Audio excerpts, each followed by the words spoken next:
Hi guys, today we are going to talk about family.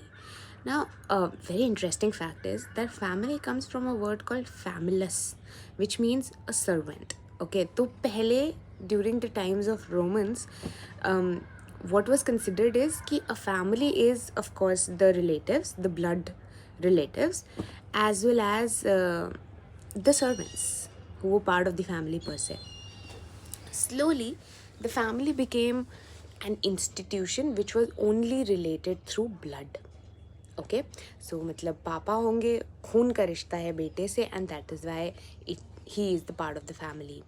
And the affinal relationships, affinal क्या होते हैं? शादी से जो relationship बनते हैं.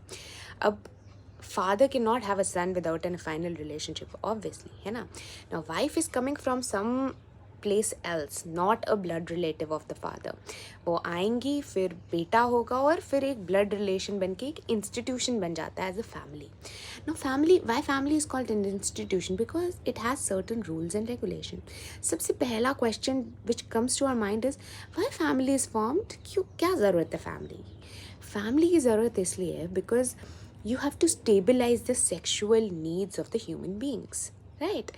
अब if you don't form a family per se, there would be no restriction on kind of sexual intercourse that a person can have with the people around, and hence an institution called marriage, an institution called family were created, right?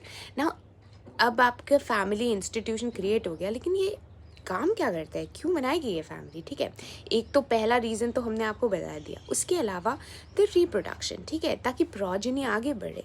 That is the second function. Third is the rearing of the children. ठीक है, supposedly if we did not have family, मतलब जैसे communism में होता है कि सारी community एक साथ बच्चों को रेयर करेगी, दैट इज़ फाइन. लेकिन अगर फैमिली ना हो और आप बच्चे पैदा करके छोड़ दो, तो what will happen? They would not be socialized properly for the society, and hence there is an institution called family.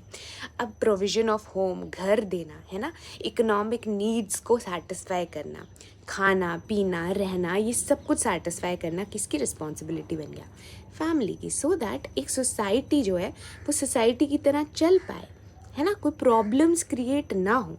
Culture, religion, ये सब ट्रांसमिट करना टू द नेक्स्ट जनरेशन, वो किसका काम बन गया? फैमिली का. हमारी फर्स्ट आइडेंटिटी हमें कहाँ से मिलती है? फैमिली से, राइट? हमारा नाम, हमारा surname, this all we get from family. Of course it can be changed afterwards, but this is the initiation stage.